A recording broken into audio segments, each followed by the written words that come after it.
Halo hama wadiwa, kusangana zvakare pachirongwa muparidzi anoti tinounzwa chimwe chirongwa zvakare. Tinogamuchirai nemufaro hama wadiwa. Tiri pano pachirongwa muparidzi anoti, tichienderera mberi nezvidzidzo zvedu. Takanga topedzisa chapter 10 yaMako. Takataura kuti pamusoro pavana vaZebhedhi vanokumbira kuva vakuru. Amen. Zvikanzwa kunzi kana uda kuva mukuru unofanirwa kushumira, nokuti mwanakomana womunhu haana kuuya kuzoita sekuzoshumirwa, asi wakauya kuzoshumira mapahu akabva. Zvikanzi wakauya kuzoita neni, kana kuti musikana webasa. Haana kuuya kuzoita amai vemba, kwete. Naizvozvo isusu tofanira kunge tichishumira. Une dambudziko ndimai vemba, neni uri kuuya kuzobatsira chete. Maona, patomuka basa nokuda kwekuti amai vemba havasi kukwanisa zvepamusha ipapo. Zvichida vane mamwe mabasa, zvichida vane nungo, zvichida vangokura vasingagone kuita mabasa iwayo. Hazviti vabvise kubva paumai vemba zvazvo, asi vanoda rubatsiro. Kristu wakauya achishumira. Achishumira aniko? Achishumira Mwari, achiita basa raMwari. Maona, pakuita basa raMwari pakakonzera kuti ave mushandiri wavose. Iko kurapa kwaaiita, iko kuparidza kwaaiita, zvose zvaaita zvairatidza kuti mushandiri wavanhu. Vanhu ndivo vakanga vane dambudziko. Kristu akanga asina dambudziko. Wakatotumirwawo zvikanzi pamuka basa, akauya akasikoshanda. Nesuwo tiri kunzi pane basa naMwari, sekutumira kwaakaitawo Kristu. Ari kutitaurira kuti panyika pano pane basa. Zvikanzi pamuka basa, nokuda kwavagari vepano panyika vanozvikudza ivavo, vane zvose, vanozvikudza nekuda kwamagariro apano panyika, vanoti vanoziva, vari pasi poumambo hwemweya yetsvina, mweya yakaipa, makingdoms epasi pano. Hazvinei nekuti hungava hwemvura here, hungava hwenyoka, hungava hwechii. Iwo umambo hwawo hwose huripo iwo. Panenge patomuka basa ipapo pekuti vanhu havasi kugona kuzvibuditsa. Vanofanirwa kuudzwa kunzi ndizvo zviripo, asi vochirwirawo kuzvibuditsa. Hazvirevi kuti hautadze kuita mavanga pazviri. Ungakwanisa kuita mavanga nokuda kwokushanda kwako, asi uripo pakuzivisa kuti Mwari unovada, uri kuvati vabve ipapo. Naizvozvo uri mushumiri, house girl, kwete amai vemba. Kana uri muna Kristu, uri mushumiri. Haikona kuzviona seamai vemba, kwete.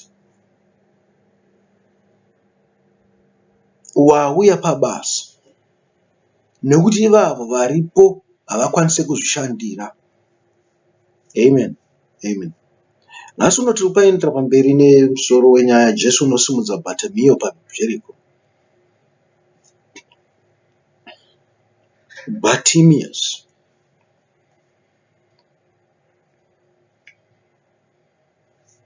Inyaya hombe iyoyo.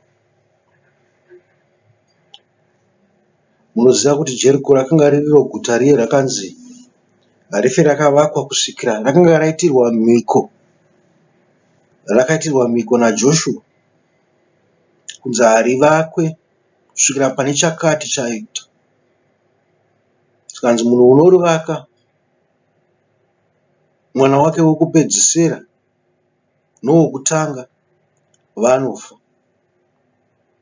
Zvikanzi mwana wake wokutanga kana achivaka, tanga kuvaka, wokupedzisira kana achitimika ngoni aro, Ndidzo mhiko dzakaitwa naJoshua. Maona manje. Zvikanzi kuti guta iro rimire, panofanira kunge pane chafa. Pane munhu unenge uchida kumisa guta irori kurivaka zvakare. Unofanirwa kurashikirwa nomwanakomana wake wokutanga nowokupedzisira. Zvinhu zvarakavakwa nemumwe, zvinhu izvozvo zvikaitika. Hatizivi kuti zvakaitika sei. Handina kumbobvira ndapinda munhoroondo dziri kunze kweBhaibheri, asi ndinonzi zvakaitika. Guta rakanga ramira iko zvino izvi. Guta ramira kudare rokutukwa naJoshua. Kanzi pakanga pane rimwe bofu, mwanakomana waTimiusi, wainzi Bartimeo. Zita rake rekutanga hatizivi kuti rainzi, asi vanongobedzera kunzi Bartimeo, zvichireva kuti mwanakomana waTimiusi. Kana muchinzwa zvichinzi Bar Jona, Bar Zebedhi, Bar Josefa, mwanakomana wa.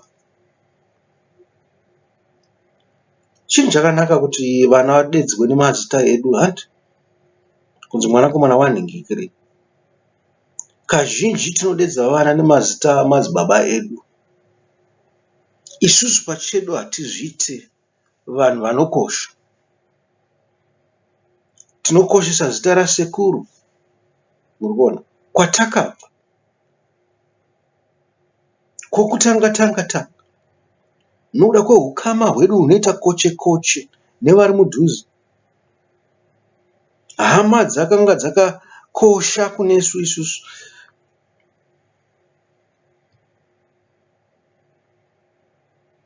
Zvasiyana nekwarungu, vakangodaro vane zita rasekuru asi hama hadzina basa. Munhu angori important chete ndimai vako nababa vako. Kana wakura zvokuti makore akakwana havasina importance, munhu angova important mwana wako chete. Muri kuzviona? Kana mukadzi haasi important, unokwanisa kumusiya ukaenda kunotsvaga mumwe. Asi mwana anongoramba riri ropa rako chete. Iye paanokurawo achakusiya kuti hausina basa, ndakuendera mberi. Kwedu uku kwete. Tinokwanisa kudedzawo vana nemazita edu zvedu. Kuti kana nchinzi first name yangu iri Muparidzi, vana vangu vanokwanisa kunzi Ba Muparidzi, Charles Muparidzi, Timothy Muparidzi, Agnes Muparidzi. Maona manje. Pasi pokunzi vanzi Arnold, havachanzana Arnold. Vakutora zita rababa rokutanga rokuti Muparidzi. Zvinoitawo izvozvo futi. Zvikanzi panga pane mwanakomana unonzi Bartimeo paJeriko wakanga usingaoneka. Mwanakomana waTimiusi wakaponeswa naJesu paJeriko. Zvikanzi vakasvika Jeriko, wakati achibuda Jeriko navadzidzi vake navazhinji, Bartimeo mwanakomana waTimeo, raiva bofu riri Rombe, wakanga vagere panzira. Iye wakati anzwa kuti ndiJesu weNazareta, akatanga kudanidzira achiti, mwanakomana waDavidhi, ndinzwire ngoni. Vazhinji vakamurayira kuti anyarare, asi iye wakanyanya kudanidzira kwazvo achiti, mwanakomana waDavidhi, ndinzwire ngoni. Ipapo Jesu akamira akati, mudanei. Vakadana bofu vachiti kwariri, sunga mwoyo, simuka, unokudana. Ipapo akarasha nguo yake, akasimuka akaenda kuna Jesu. Jesu akamupindura akati kwaari, unoda kuti ndikuitireiko? Bofu rikati kwaari, Rabhoni, kuti ndione. Jesu akati kwaari, enda hako, kutenda kwako kwakuponesa. Pakarepo akaona, akatevera Jesu munzira. Amen. Shoko rinoshamisa ipapo rabuda ndiri kunzi irombe. Handizivi kuti mashoko echirungu rinobuda here kuBhaibheri rechirungu.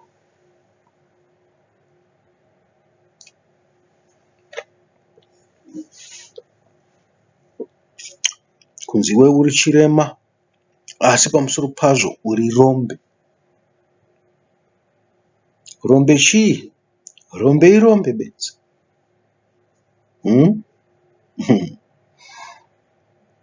Rombe munhu unoita chinhu chisingabudirire. Vamwe vangati munhu usingagoni kuzvishandira, ringava rombe iroro. Kazhinji kacho munhu usina mukadzi anonzi irombe. Hachisi chokwadi nekuti munhu akadaro itsvimborume. Havazi vose varume vanoda kuva navakadzi.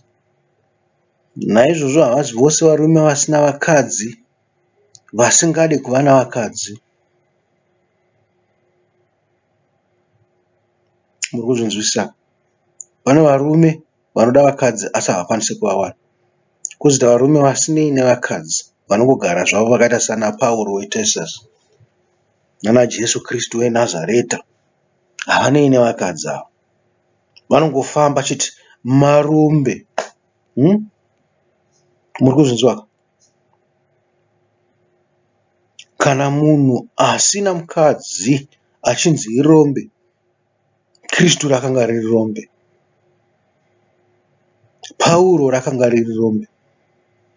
Kana vose vakasiya madzimai avo kuti vaite mabasa aMwari, vakasiya madzimai navana, sezvakataurwa naKristu kunzi kana uchida kunditevera unoita izvi, marombe. Pashoko iroro rokuti rombe, ndosaka muchizonzwa vabvuvi, maMCU, varume vemaMethodist vaya, hazvina kuti iMethodist ipi, yeHwisiri here kana kuti imwe yacho yeAmerican, hazvina kuti ipi Hwisiri, vanozviti chi? Marombe. Havazi marombe nekuti vazhinji vavo vakaroora, ende vanenge vachitorekomenda kuti munhu wose anofanirwa kujoina iye anofanirwa kutoroora, ende anofanirwa kutosvitsa chiri mukati mekereke. Kana wakanga usina kuchata wakanga uroorawo zvako, fange zvinodiwa navazhinji kuti havadi kuroora muchechi. Vanoda kungoroora zvavo, havadi zvekuchata izvo, havazvona zviri zvinhu. Vanotopedzisira vazonzi chatai, votoitirwa muchato zvotopera. Ndakaona vazhinji vachichatiswa. Saka hatingati marombe kana kuri kuti havana vakadzi. VoKristu pachinhu ichocho havana. Urombe hwekungozvidaidzawo kuti tine marombe zvedu. Havazi marombe vanhu vaya. Vanhu vana vakadzi, vanhu vakarongeka, vanhu vanobudirira muupenyu hwavo, vanhu vanoita zvinhu zvebhojens. Vanenge vangopfeka masutu nemabhandi avo, kana dzimwe nguva vakupfeka mabhatya avo anenge ari kara imwe chete. Vanenge vakangorova mabhojens nguva dzose. Saka marombe pakuti chii? Havazi marombe. Vanhu vakakwana, vakarongeka.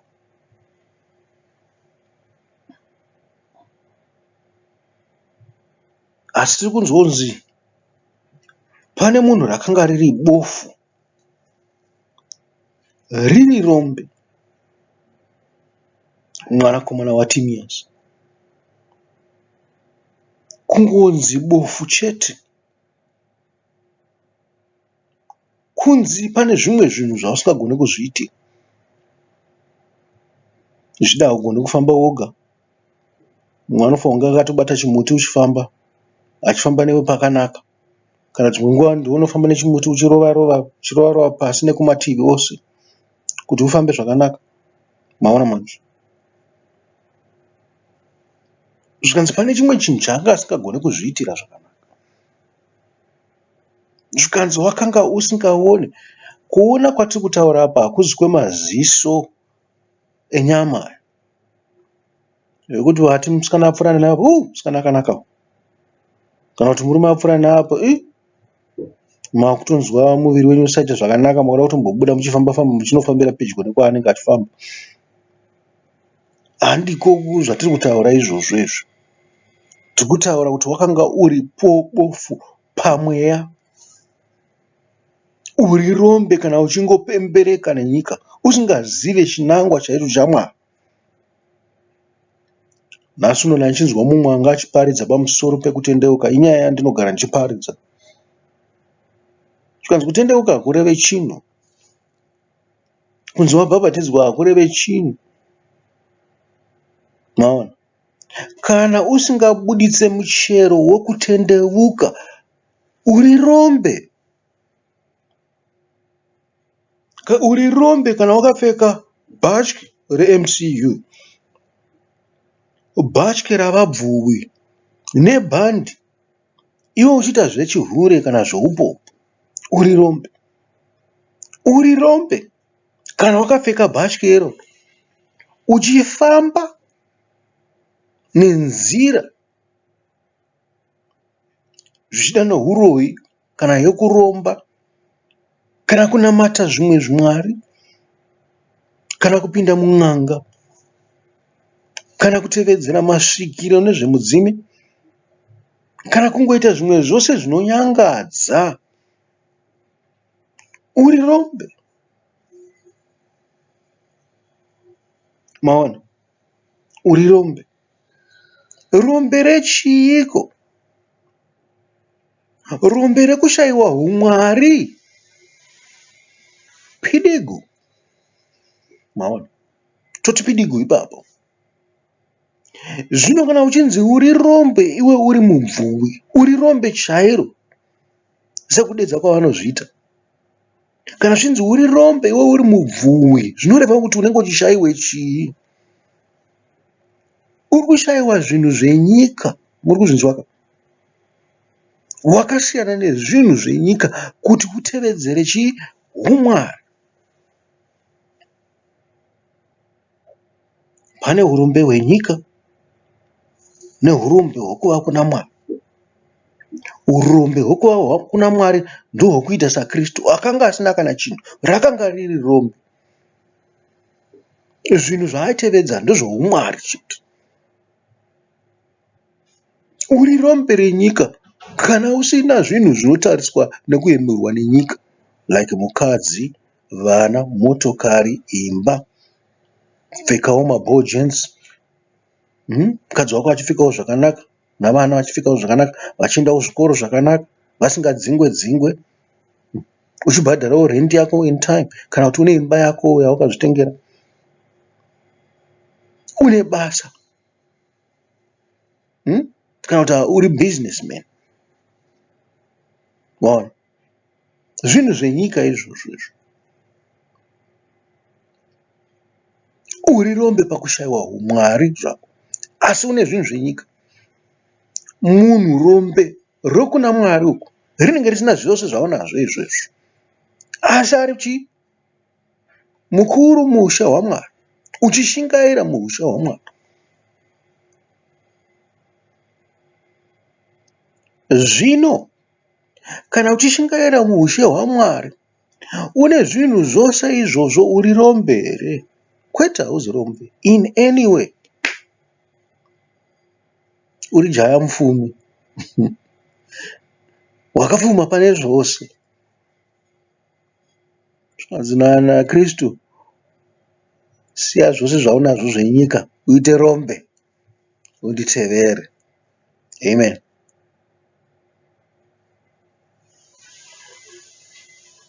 Vazhinji vedu hatisi marombe in any way. Hatisi marombe panyika, hatisi marombe pane zvinhu zvaMwari.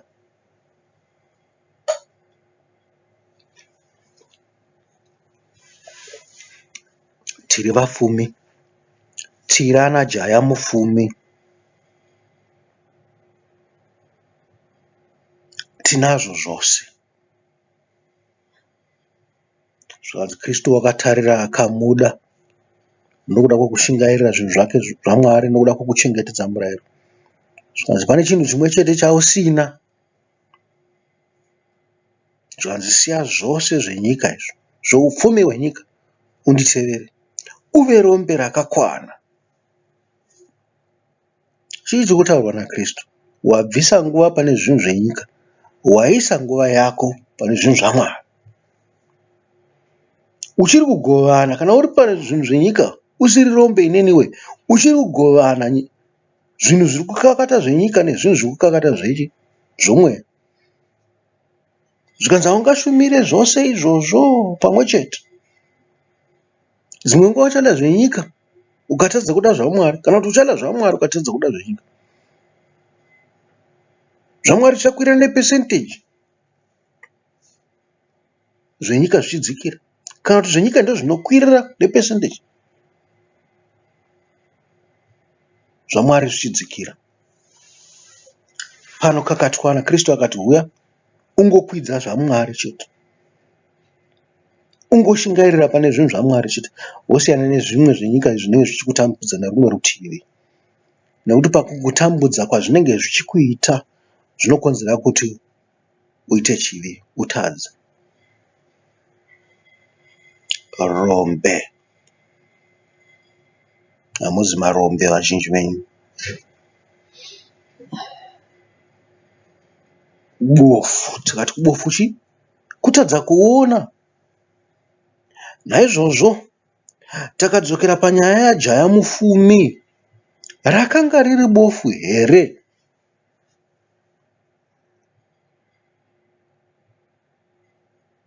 Vamwe venyu mungati aiwa anga asiri bofu nekuti akanga achiona. Akanga ane zvose, akanga ari munhu akangwara. Izvozvo ndozviri kutotirakidza kuti ibofu izvozvo. Ndozvinotirakidza kuti munhu itori bofu. Naizvozvo ungadai wakapfumba pazvinhu zvenyika, une ubofu hwaunahwo. Washaya zvako urombe, asi upofu huripo. Chakanyanya kuipisisa upofu, urombe huri nani. Urikuzvinzwa?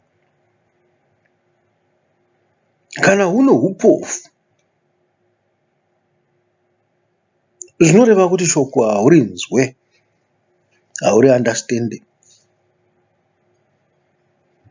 Unokwanisa kunge uchiziva every word from cover to cover, kubva pakanzi Holy Bible paya pamusoro pekava kusvikira kwekupedzisira kwawakaisa ISBN number yacho.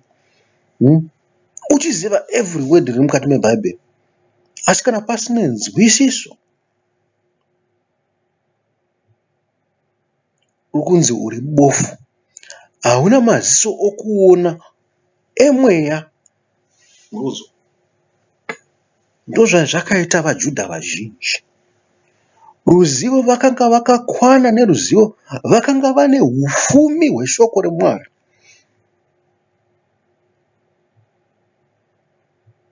Zvavaitopfeka nguvo dziya dzepepuru dzoumambo dziya dzaitorakidza hupfumi hwavo hweshoko raMwari. Vaiti kana vakatanga nharo vaikakatana. Zvikanzi hakuna divi raihwina ravasadhusi kana kuti ravafarisi. Kwakune mamwe mapoka zvawo akanga akanyaradzwawo zvawo zvishoma. Aiwanzoona mapoka makuru aya achikakatana, ivo vachisekerera zvavo vari murutivi. Kuti zvawanana, ngwarati dzawanana. Muri kuona? Vanenge varipo vane rutivi rwavo, mungakakatirane navo zvavo, but vanga vari mapoka maduku kupfuura vafarisi navasadhusi. Vanhu ava vakanga vane zivo yemurau waMwari. Vaitozivawo pamwe chete namagwaro avaprofita.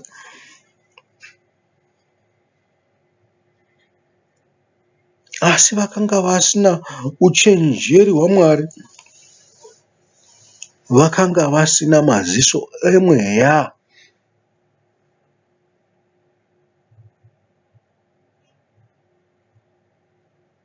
Mukuzviwaka, muri kuzvinzwa ka vanhu we, kuti tinokwanisa kunge takapfuma pashoko raMwari, tichikutsanangurira sekutsanangura kwatinenge tichiita, asi humweya panenge pasina. Zvinonzi shoko rine simba kaya. Zvishoko rine simba rekuparura gungwa napakati, kuti vanhu vapfuure sapanyika yakaoma. Shoko rine simba rekudonhedza zvihuta, kuzviunganidza kubva mativi mana emhepo. Shoko rine simba rekudonhedza mana kubva kudenga. Isimba iroro reshoko iroro rinomutsa wakafa, rinorapa vane mitezo yakafa. Shoko rine simba rokuunza kudzirwa mukati memwoyo. Chando chakabanda chichiparura makanda. Munhu akabvisa jaketi akafamba asina jaketi, imi muchifa nechando, musingatoone maziso enyu apedyo nekuita ice. Makutoda de-icing machine inoshandiswa nendege iya. Muri kuzviona? Shoko rine simba. Zvikanzi Kristu wakafamba nepamusoro pemvura, wakadanidzira kuna Pita kuti uya, akauya. Pita afamba akatarira shure semukadzi waRoti, akapotsa aita chibwe chemunyu wakanyura. Kristu akasveverera zvikanzi, seiko muchidhauta pakutenda kwenyu? Kana matanga kutenda, dzimwe nguva munoita simba guru, mava pakati makunyura, zvakaipa zvobatana nemi zvokurigai pasi. Zvinhu zvamanga makadhifita kare. Ndo zvakaudzwa Pita izvozvo. Zivo neshoko hazvirevi uchenjeri pamusoro paro, hazvirevi nzwisiso pamusoro paro. Nzwisiso kana kuti uchenjeri uhu zvinhu zvinobva kuna Mwari, zvinhu zvinoparirwa nemweya mutsvene, kuti pakafanira shoko ringe richishanda basa raro. Vazhinji vedu hatina izvozvo. Tingava nezivo, kwete zivo yakafanana neyavaJudha, kwete, hatina zivowo zvedu, maona, asi uchenjeri kana kuti ungwaru pamusoro pokunzwisisa hatina. Kana matambudziko atiwira hatikwanise kurakidza, uchenjeri nohungwaru. Kuzvonaka, tinofanirwa kudzidza.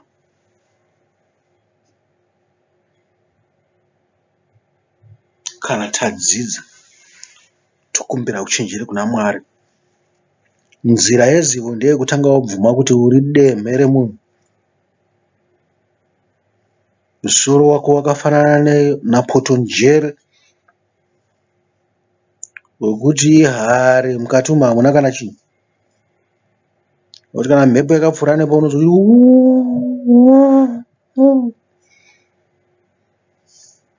ndokutanga ikoko. Wotanga kuziva kuti murayiro unoti handifanirwi kuba, woregedza kuba. Chikurava zvekutambanudza maoko uchitora chemumwe. Pedzezvo woregedza kuba kuno uchenjeri. Wakushandisa njere kusaba, asiri zvamaoko chete zvekutambanudzira maoko. Pane mumwe munhu wandakambogara naye akanga ane mashavi mana ndakabata paari. Wakanga une shavi rokuba, wakanga une shavi rokurova, wakanga une shavi rokunyepa, wakanga une shavi rongocha. Wechishanu handichakuudzai kuti shavi rii.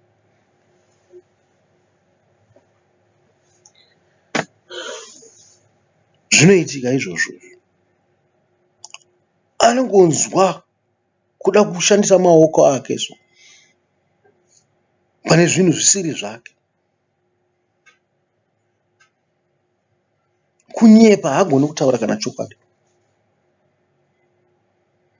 mabasa ousiku haabve kwaari, zvinotomusimbisa izvozvo.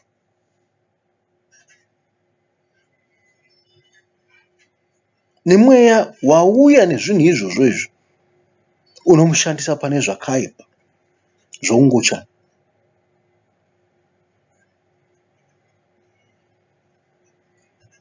Maona, zvinenge zvichida kutoti zvisunungurwe kurwara. Munoona, munhu pachake anenge achirwara kana akadaro. Kana zvakamukurira unofa. Kana wafa hapana zvekuita. Munongoziva kuti kana munhu akafa so hatichamuda. Taimbonyepera kuti tinokuda chikufarira sitereki uchiri mupenyu.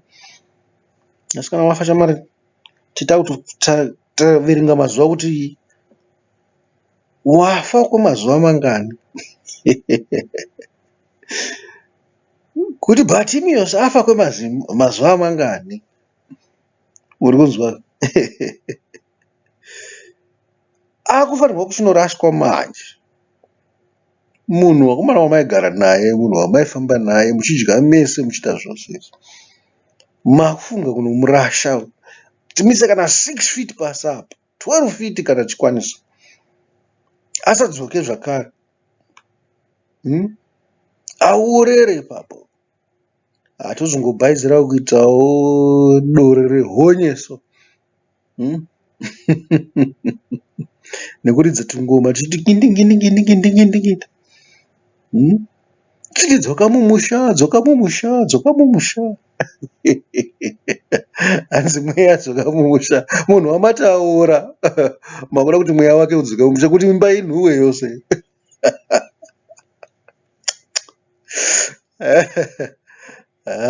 Svanhu verudzi rwangu makadzidza. Makadzidza. Muri right. Haima hakuna munhu anofura imi.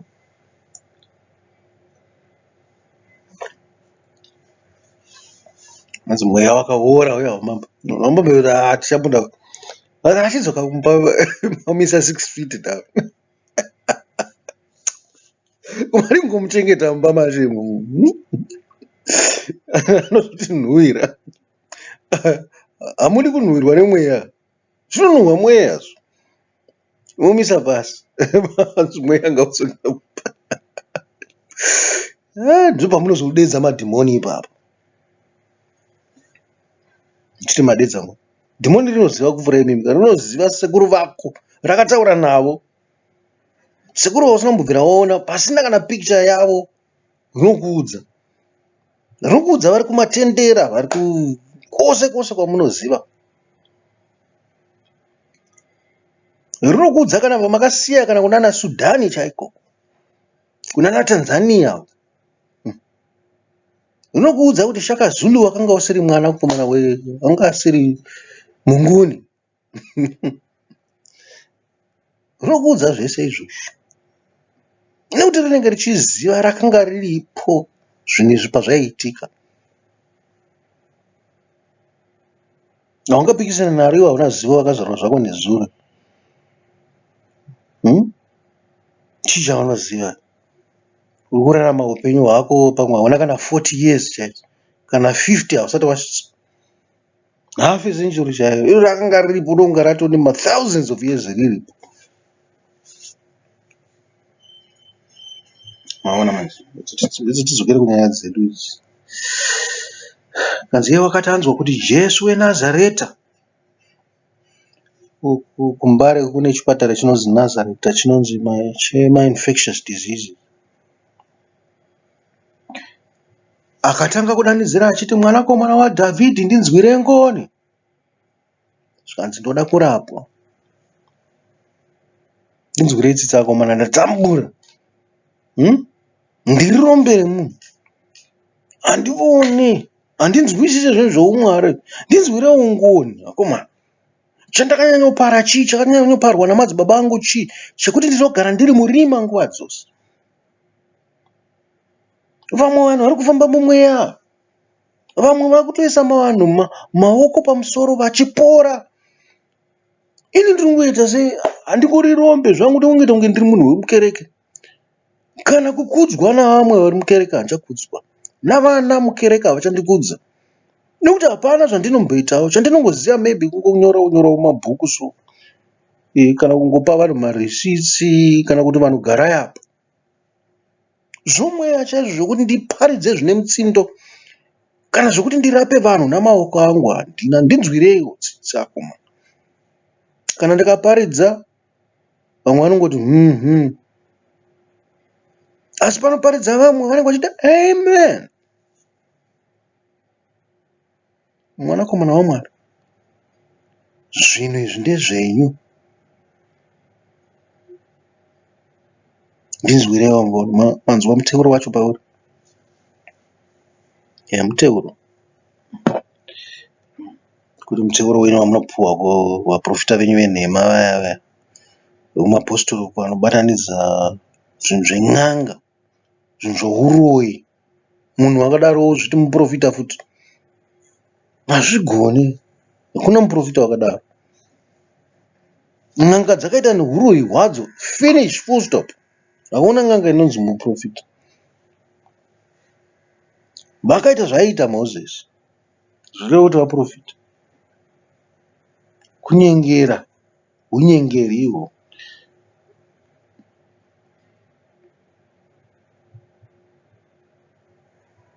Iye vakanga vanzwa kuti ndiJesu weNazareta, akatanga kudanidzira achiti, mwanakomana waDavidhi, ndinzwirewo. Tambotaura zveNazareta, infectious diseases.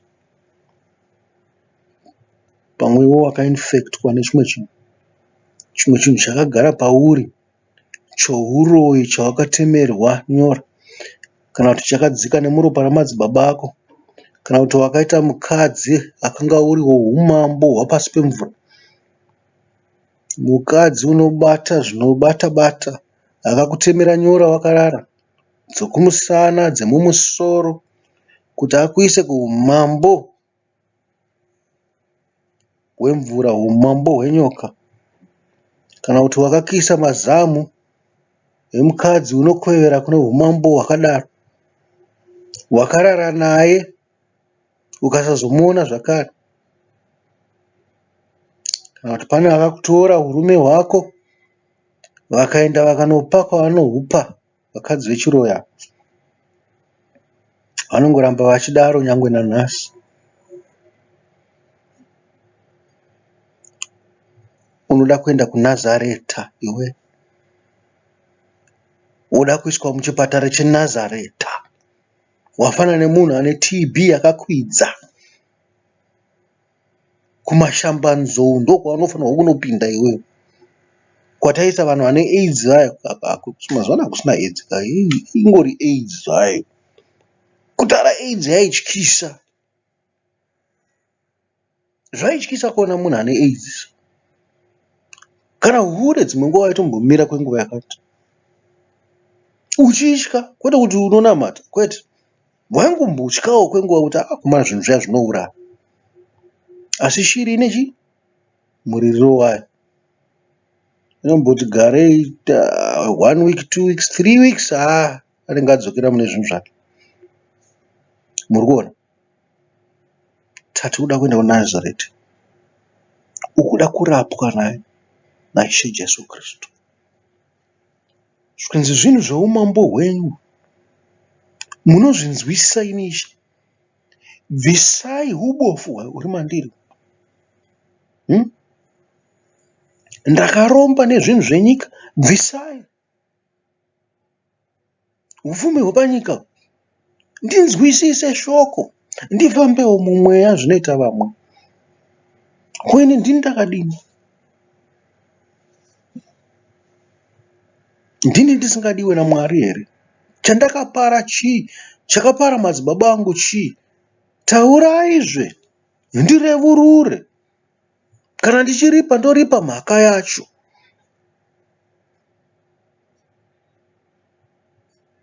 Muteuro waBartimeus kuna Kristu.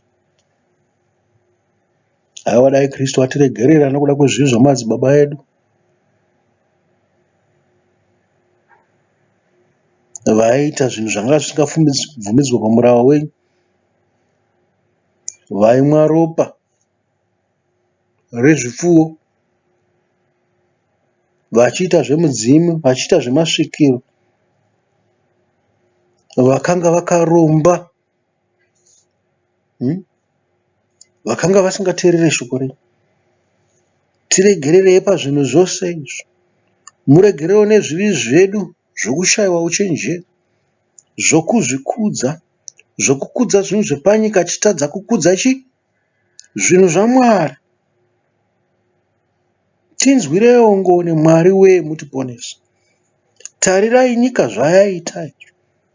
Takubatira patsika dzedzimwe nyika. Zvinhu zvaitadzisa nyika idzodzo kuti dzibudirire ndizvo zvatatora kuti zviite zvedu. Nzvimbo dzinoyera dzedu dzakubvongodzwa nemweya yetsvina yekune dzimwe nyika.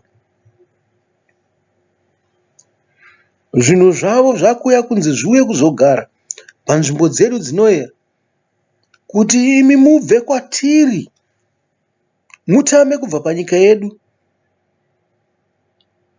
tigova zvisekwa zvenyika dzose. Dai Mwari matiregerera matirwira. Hatikumbire zvinhu zvavanhu ava,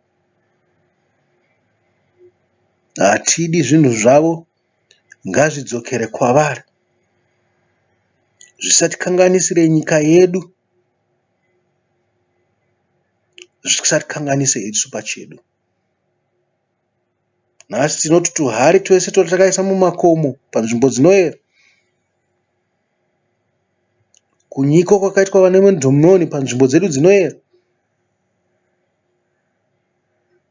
zvose zvatiri kuromba nazvo, zvatiri kupuhwa kun'anga, zvose zvatiri kunyeperwa nen'anga kunzi tinoita vapfumi nazvo, tinoti hatichada, tinodzosera kwavari. Tinoti nen'anga idzodzo ngadzibude mukati menyika yedu, dzidzokere kwakare nezvinhu zvadzo. Nyika isare yakachena sezvayakanga iri, imi muchiiropafadza. Tibve pachinhano ipapo, tipinde pakubudirira. Tarirai vana vedu havachitoziva kuti chinonzi chikoro chii. Kare zvaitoshamisa kuona mwana unenge usina kudzidza. Unenge usina kudzidza unenge watobva kana Mozambique, kana Malawi, kana Zambia. Vanhu vaitouya kuzodzidza mukati menyika yokwe. Takanga tisingapemhi, takanga tine chikafu chose. Taibudisa zvikafu zvakasiyana siyana, mhuri dzedu dzakanga dzisingafe nenzara. Takanga tine hupfumi tichikwanisa kuzvitengera zvokudya zvinobva kure, tichikwanisa kuzvitengera zvose zvatinoda. Asi nhasi uno tava marengenya, tava kubatira pazvinhu zvatisingafanirwa kubatira pazvinhu.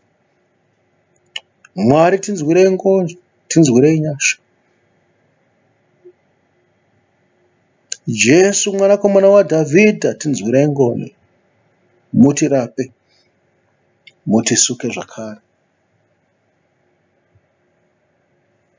Vazhinji vakamurayira kuti anyarare, pakati pavo vaimurayira kuti anyarare ndo vadzidzi vaKristu vaidzivisa vana kuti vasauye kuna Jesu. Pakati pavo pakanga pane n'anga. N'anga dzanga dzabva kuMalawi, dzimwe dzakabva Zaire, dzimwe dzakabva South Africa, dzimwe dzakabva Mozambique. Pakati pavo pane vanga vakatakura zvidhoma, mazango nezvimwe zvinhu. Zvikanzi nyarara, unoderei kunetsa mudzidzisi? Ndo zvaitaura vapostora. Zvikanzi nyarara iwe, navamwe vakanga vane mweya yetsvina, unoda kutifumbura panapa?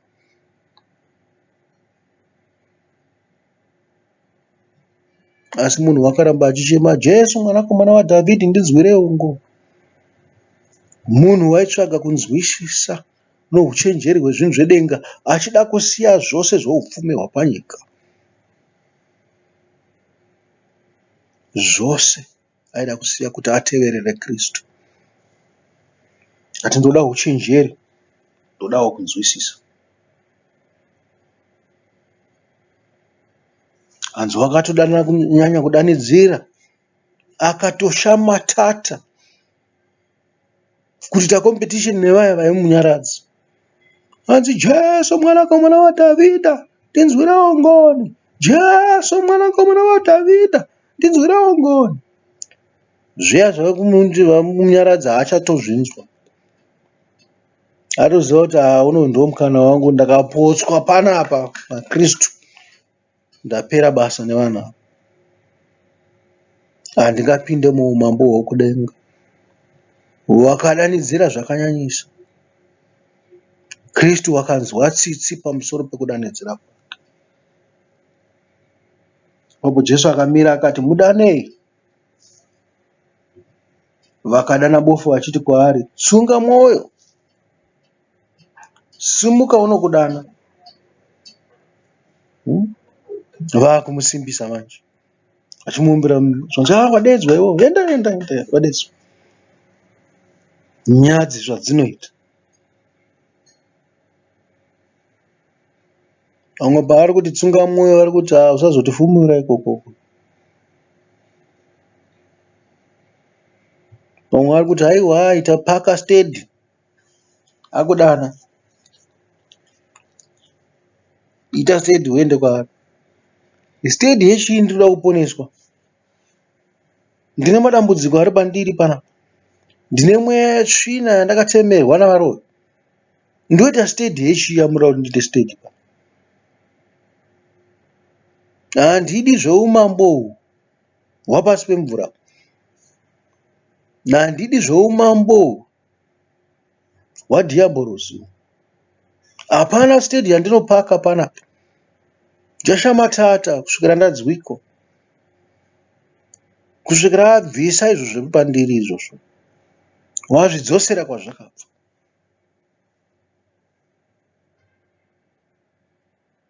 Zvikanzi wakarasha nguo yake. Ngati zvose zvazvina basa izvo. Kurasha nguo. Nguo inowinza kukudzwa. Togara ndichiseka ndichiti varungu vanofunga kuti nguo yavo, ganda ravo ndo rinounza kukudzwa. Kwete. Vanofunga kuti riri pedyo naMwari. Kwete. Kupfuura mamwe makanda ose. Handizvo zvazvinoreva. Dai vachitoziva kuti idambudziko kunge vane ganda iroro, kuti vanotofanira kutosinza zvakatonyanyisa. Kuti vaonawo Mwari. Zvikanzi wakarasha nguo chaimufukidza. Kururama kwapasi ndo kwaakarasha. Akati kururama kwokukudzwa navanhu handikudei. Mukunditi pake stedi, ndipake stedi, ndiri kutambudzika. Unonzi kutambudzika une zvose ngwani zvaunazvo. Une vana, une chii, une mhuri, unopfeka masunja, une basa, une zvose. Saka ndizvide zvana basa nazvo izvo. Kukudzwa kwenyu kwamunonditi handina basa nako. Hapana chandinacho ini, regedza ndiende kuna Ishe Jesu Kristu. Musandinyengera nezvinhu zvapanyika panapa. Ndakatarira kune zvinhu zvedenga. Zvinani kuti ndisare ndisina, nditevere kuna Kristu. Kana basa racho muchida torai, kana vana muchida torai. Kana motikari muchidzida torai, kana maburazi muchada torai. Ndakusiya zvose, ndakutevera kuna Kristu Jesu. Sarai muchifara.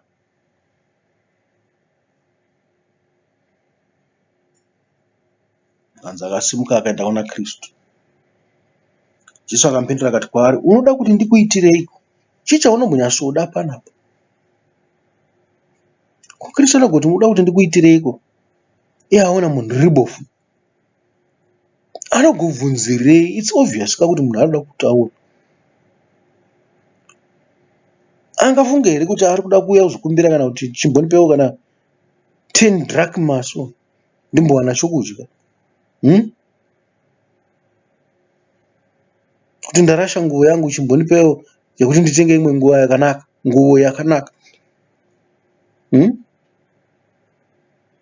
Kwete. Munhu aya kuzosvinidzwa maziso ake kuti aone nzira yaKristu Jesu Mambo. Ndo zvaawira. Unoda kuti ndikuitirei? Chii chaunoda kuti ndikubatsire nacho? Makada kuzviteerera zvakutoita kunge zvinonzi munhu wakanga uchitonetsa Kristu Jesu. Kristu wakanga wanzwa kudana kwake, akati kudana uku hakuzi kwoga. Kudana kwomunhu uri kuda rubatsiro rukuru. Asi chandoda kuziva kuti chii chauri kumbonyatsoda, ndikupe icho.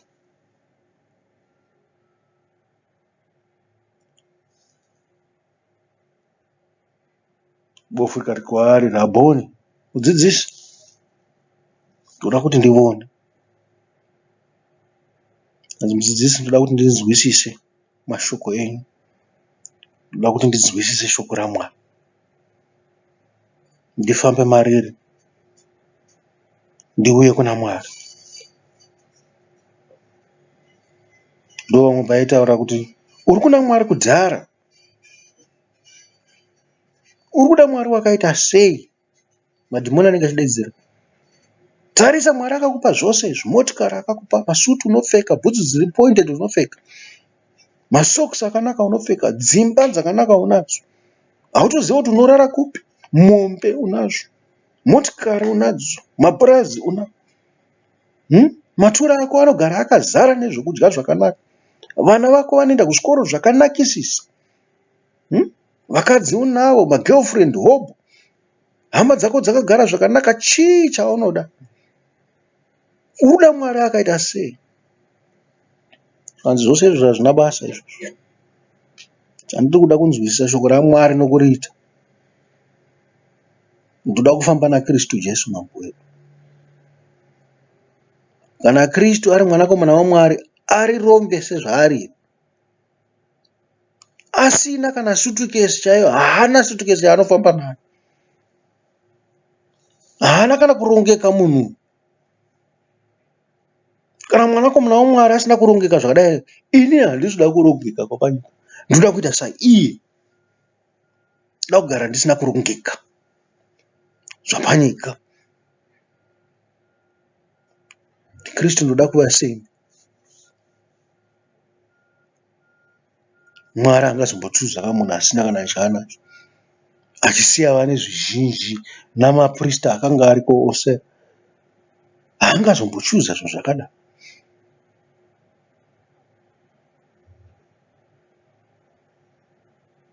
Munhu wakanga waona kuti pane chimwe chinhu chisina kunyatsomira zvakanaka pandiri. Pane zvinhu zviri kundinyengera panapa, kuti ndifunge kuti ndina Mwari ini ndisina. Ndoda kuti Mwari wangu azvigadzirise izvozvo. Jesu akati kwaari, enda hako, kutenda kwako kwakuponesa. Pakarepo akaona akatevera Jesu. Kutenda kwako kwakuponesa kuti muda kurapa. Tikunzwa different type yekutenda. Kutenda kwakurakidza kuti handisi kutenda, ndokwatiri kunzwa. Kuti kutenda kwangu hakuna kukwana. Zvandiri kuita sofa handifunga kuti zvinoita. Jaya mupfumi nebofu, tarisai zvakaita. Jaya mupfumi rakanga riri satisfied kuti zvandinazvo zvakakwana. Saka ndingangoite chii? Zvaakaudzwa kunzi aite zvacho akaramba akati hazviiti. Uyu akabvumawo. Nzenda vhaya zvako, kutenda kwako kwakuponesa. Wakasiya zvose akatevera Kristu Jesu. Zvida mungati pamwe akatanga kufamba nenzira yaenda naKristu achimutevera ari kumashure.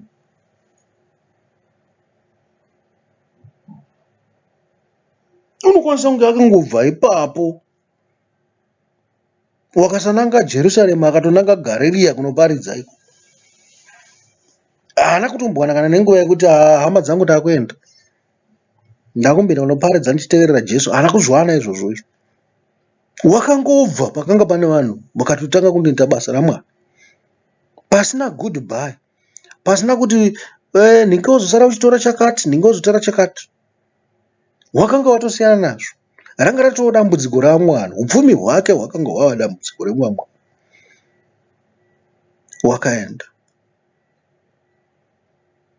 nokunzwisisa kwaakanga apuwa, wakatanga kuita basa raMwari mumweya nomuzvokwadi.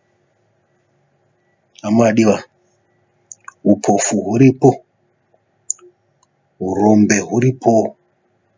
Urombe hwakanaka ndihwo hwekusiya zvinhu zvose zvenyika tichitevera Kristu.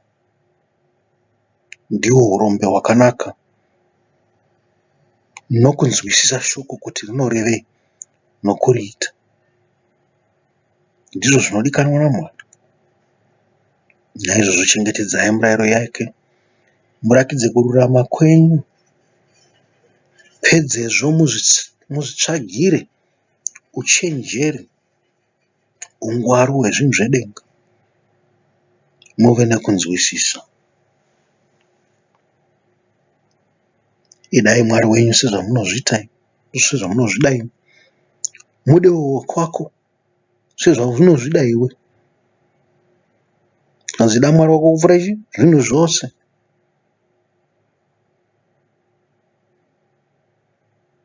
Ziva kuti Mwari wako ndiye oga unokubvisa pamatambudziko ose epanyika. Usava nezvifananidzo kana kubatira pane umambo hwapasi hwakasiyana siyana. Pane zvakawanda zvoumambo hwepasi pano.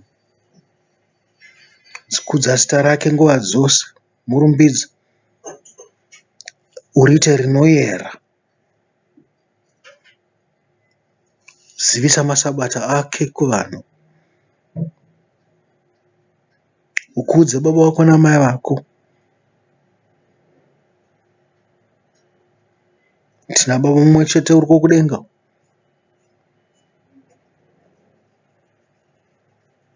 Amai mumwe chete ndiyo muviri wedu.